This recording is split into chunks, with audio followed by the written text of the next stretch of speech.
everybody. Welcome back to the Cabral Concept. Can't wait to get into today's show. This, of course, is our Friday review, where I'm going to bring you 2 research studies that I found to be fascinating, and certainly you want to know for yourself, your loved ones, or if you're a practitioner as well.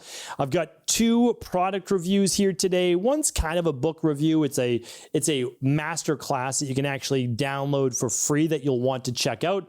And then I've got a great new, I wouldn't say that it's something that I'm looking forward to, but something very fascinating is happening in the food-based industry that you want to know about. And you can say, well, you heard it here first. So let's dive right into the show. This is our Friday review, and you can always get all of the show notes at stephencabral.com/3437. Usually there's book reviews, product reviews, research, much more. So you can check that out. And of course, the 3 big takeaways every single day. Before I get into all that, I want to go over the podcast recap for the week. If you missed it on Monday, we went over how to stick to your plan, not just your mood, right? So your mood is based on emotions, and all of us ride highs and lows all throughout the day. There's no doubt about that. And so what you want to do is you want to say, here's my plan. Here's what I've dedicated myself to. Here's my why. This is why then I'm going to follow through. And I give you all the different tips for making that happen, because I don't know about you, but some days you have more energy than others. Some days you have more willpower, inspiration, motivation. But what do you do on the days that you don't have it, right? So check that out. Tuesday's show was, do you get dry mouth or throat or a persistent cough? There are many different reasons for this. It is one that comes up over and over on the Cabral House Calls on the weekend. I wanted to give you all of the different reasons why. There's 7 main reasons. I go through all of those in the show. Wednesday, we went over balancing fast weight loss, right? People don't want slow weight loss results. They want fast weight loss. Totally get it. I go over how to do that quickly while then also maintaining results, how to add back in those carbohydrates, because most likely you've decreased those carbs, all right? So adding those in, we talk about that, how to do it very specifically to either stop weight and maintain or continue the weight loss. All right, and then yesterday's show was 3 quick fixes to reverse aging by up to 31%.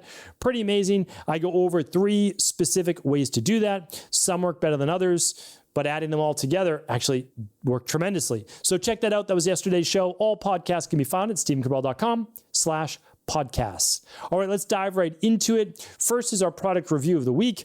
I don't know if you're going to want to hear about this one, but I am, for better or for worse, a part of the overall food-based research, nutritional supplement-based research-based industry. I get all sorts of different journals on it. Typically, I attend one major, expo per year, kind of see what's going on before it actually debuts. Well, it looks like over the next year to 2 years, you're going to be hearing about something called blended meat. Now, I know that sounds absolutely disgusting. I agree. They're coming out with different names for it. One of them is going to be called 50/50 foods. What does that mean? Well, they're taking things such as, let's call it ground beef, and they're adding in then more plant-based fillers to it. And I use the word fillers very purposely, so I'll go to that in a moment. That will enable people who are looking to cut down on their meat consumption still to eat things like burgers or things like that, but they've been made to have the same weight, but only about 50% of the meat. Now, there's 2 ways to look at this. One, you could do it in a much more natural way. So you get a ground beef patty, which again can be pretty dangerous, eating ground beef, meaning I mean that legitimately, because it comes from thousands of different cows, oftentimes, not always. Now, if you go to, I'm part of a food co-op, and I know it's coming from one specific farm. So it might be multiple cattle, no doubt about it, but it's one farm. And so that's a totally different story. But your local grocers, that's, again, I know that it's a very privileged thing for me to be able to do that. I totally get it. But at the same time, it doesn't negate then the fact that there are a lot of risks to eating ground beef in that way. Anyway, I digress. So what they're going to do though is you could do it in a healthy way. You could say, okay, well, 50% of that patty then is going to be maybe some veggies chopped up in there, some mushrooms, which has a meaty based texture to it. And you can put in some natural things. And I wouldn't be wildly against that. We kind of do that anyways. If we make a patty, whether it's, I do more probably turkey burgers than anything. But if I did that, chopping up some onions and some mushrooms and different things like that could be fantastic. Great way to do it, right? But the negative side could be synthetic meat. And I've done a whole show on fake meat. So you can certainly, I'll try to link that up today at stephencabral.com/3437. But it's important that we are very cautious and careful with adding synthetic meats into our diet. They're most likely going to be highly inflammatory and even potentially cause gut and immune-based issues. Okay, but that is what's going to be debuting. I was going to say in a theater near you, but mostly a grocery market near you. You probably won't see this at farmers markets, that's for sure. So keep shopping at your farmers markets, but you very likely will see something called blended meat or 50-50 foods, which is actually, these things are created based on people's desires to eat less meat. And again, I've never said that you can't eat meat, but I think that not eating 2 pounds of meat is probably a good thing for your health per day. And again, there's always the 0.1% of people say, well, I train for 3 hours a day, and I like, different story, right? Different story. All right. So that is 50-50 foods, or we'll call it blended meat. Next up is going to be the GLP-1 Masterclass. What is this all about? The headline of this is literally lose weight, boost metabolism, and activate your body's natural GLP-1 response without the dangerous side effects of prescription drugs. So that means none of the potential thyroid issues, vision issues, constipation, SIBO, gastroparesis, etc., right? Or muscle loss. So what I do is during this masterclass, I'm going to teach completely free, by the way, completely free. You're going to learn about how to boost your body's own natural GLP-1s. That's basically it. I mean, like, that's really matters. Why? Improves satiation, improves fat burning, balances overall healthy levels of blood sugar to a greater degree, helps with weight loss, more effortless weight loss. So I'll go through the specific foods. We'll give you specific recipes. I'll talk about exactly what works to boost your own. We know you can do it by at least 21%. That's pretty good. Again, like, you give me 21% extra of anything, I'll take it. So this is a great way to do that, and I'll share that on that masterclass taught live, and that is at stephencabral.com/GLP-masterclass. stephencabral.com/GLP-masterclass. But I'll also link it up, probably easier if you just go to stephencabral.com/3437. All right, we're going to get to our research for the day. This is a great one. And I'm going to be turning this into a whole show because I love geeking out on these things, but I want to make it real. Like, I want to make this applicable in people's lives. So they didn't share it, but I went and I actually dove in and found it for you. And that is a calculator. So I'm going to share this with you right now. This was called the PREVENT equation, PREVENT in all capitals. And that is because it looks at your cardiovascular disease event or cardiovascular risk factor in 10 years and 30 years. So that means by using a simple calculator, they've come up with an equation where if you plug in the numbers just from your blood work, you can actually see what your chances are for cardiovascular disease within the next 10 years or even 30 years. Why does this matter? Number one cause of mortality, literally number one.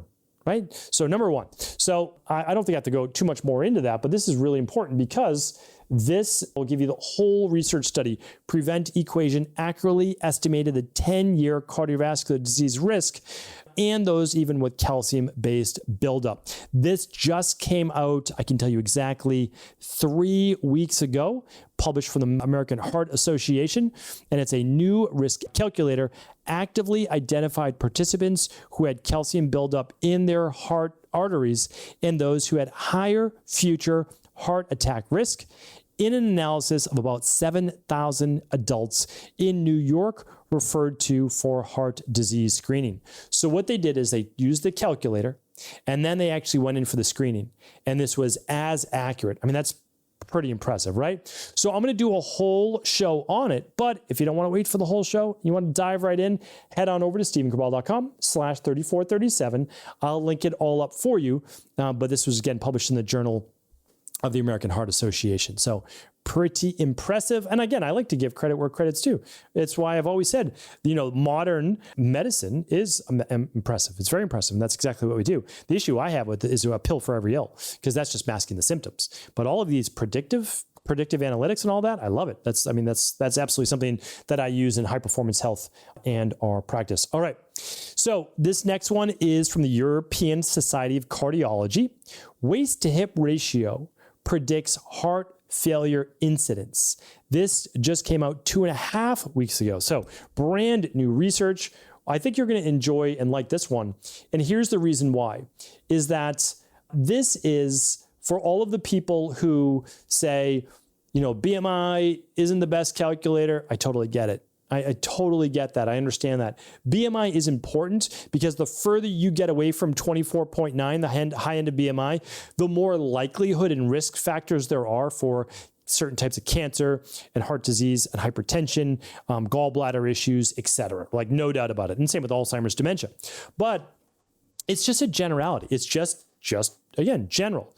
Now, here's the interesting thing, because the pushback on BMI has always been, well, if you have a lot more muscle, then it doesn't take that into account with BMI. And no, it doesn't. I would say, though, to a certain degree, the more muscle you put on, to a certain extent, that is more pressure on your heart. That is more pressure on your organs. So there is something there. However, it does not take into account the people who are like at 25 or 26 or just over that in terms of BMI. And it's just like, I don't consider myself, a person who's overweight or anything like that. I try to stay lean. I try to, do exercise, all of those things. And my body fat is, fairly low. And my BMI is a 25. And so when you look at that, you say, yeah, it's like you can be healthy and have a high end of BMI just if you have some muscle on your body. But now they have new, just 2.5 weeks ago, European Society of Cardiology, new risk factor. So I'm going to read the summary for you. Risk of heart failure has been shown to increase as body mass index, BMI, increases. However, BMI has limitations as an obesity measure. Over median follow-up over 13 years, waist-to-hip ratio, WTHR, was found to significantly predict incidence of heart failure in almost 2,000 individuals in the MAME preventative project. Waist-hip ratio may be a better metric than BMI to identify patients with heart failure who could benefit from targeted obesity interventions. All right. So I'm going to link up how to measure your waist-hip ratio. The second is I'm going to link up the waist-hip ratio calculator as well. So podcast, how to link that up, how to look at that. But it's really simple. You basically just keep your feet like 3 or 4 inches apart. You take a soft tape measure or just a string, and you go around the widest part of your hips. That's it. Write down that number. Then you go around your belly button with the same string. Don't pinch into your flesh or anything like that. Just, keep it not loose, but, just keep it just taut and get that number. Then you're simply going to divide it, right? You're going to take your waist to hip ratio, and that's going to give you a number. I've done this on previous shows as well, but we have different set of parameters for women and a different set for men being more prone to heart disease. So there you have it. This is a great one. This really is, and it accurately predicted it. So now we've got one for 10 years out and another one for heart failure and waist-to-hip ratio. What is all this basically saying? Well, truthfully, the prevent one's a little bit different because it looks at your cholesterol and other factors. This one simply looks at your body composition measurements. And the larger your waist and smaller your hips, the more likely it is for you, unfortunately, to succumb to the number one cause of mortality, which is heart-based disease or heart failure. But the good news is that you're able to shrink that stomach through healthy ways. We talked about that on Wednesday's show this week. That would have been episode 34, 35, if you want to check that out, which balances fast weight loss with being able to maintain results. And you're going to get healthier all around, right? So that's the thing. If you lose weight the healthy way, the nice thing is you get to maintain that, you get to keep it, and you get all the health benefits without all the side effects and risks. So these are important studies. This is really important studies that I just hope people will take this into consideration when they get mad sometimes at someone like myself or someone else talking about weight loss because, they feel it may be body shaming or anything like that. It's not at all. Like I really respect, honestly, everyone, and that includes all body types. And that's because I've studied Ayurvedic medicine now for so long, and I understand there's a Vata body type, Pitta body type, and Kapha body type, and there's obviously variations in between. But here's the thing. We can all have a healthy body, and that's really what we're shooting for, is health, not this body type is better than this body type. And again, I've talked about this on Wednesday's show. It's not about being super lean. It's just about being the right body weight, body type for yourself. So I'll talk about that. I've talked about that on many Ayurvedic-based shows. Feel free to check that out. We talk about that inside of IHP all the time. If you want to go in depth with your health, go to integrativehealthpractitioner.org. Check out that education, that health coaching certification. That could be highly beneficial if interested. All right, so if you're looking for the research, you're looking for the product reviews, you're looking for the masterclass, head on over to stephencabral.com/3437 for all those details. Take care, buddy. I'll be back tomorrow answering all of our community's questions on the Cabral House Calls. Thanks so much for tuning into today's show. Before you go, don't forget to hit that subscribe button. I want to make sure that you're getting our daily content, not missing out on anything functional medicine, wellness, weight gain, weight loss, anti-aging, living longer, stronger, and all of the most cutting-edge research. And if there's any topics you want to hear, feel free to leave them in the comments below. Take care.